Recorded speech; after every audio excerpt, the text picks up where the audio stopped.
মুক্ত বাতাসে উড়ে বেড়ানো পাখি হামিংবার্ড। পৃথিবীর সবচেয়ে ছোট এই পাখির রয়েছে ৩০০ প্রজাতি। এমনকি দীর্ঘ দূরত্বের পরিযায়ী পাখিটি প্রতি সেকেন্ডে ডানা ঝাপটাতে পারে ৮০ বার। উত্তর আমেরিকার দেশ মেক্সিকোর ৭৫ বছর বয়সী নারী ক্যাটিয়া লাতুফ স্বামীর মৃত্যুর পর নিজেরও ধরা পড়ে ক্যান্সার। এ সময় তার বন্ধু পরিত্যক্ত হামিংবার্ড ছানার যত্ন নেয়ার অনুরোধ করেন।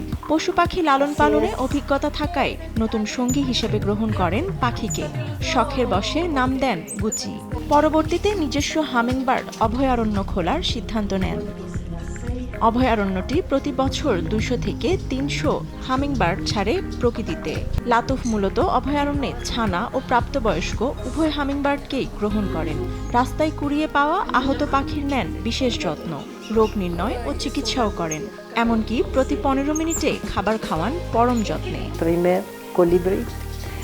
প্রতি বছর আমরা ২০০ থেকে ৩০০টি হামিংবার্ড ছেড়ে দিই।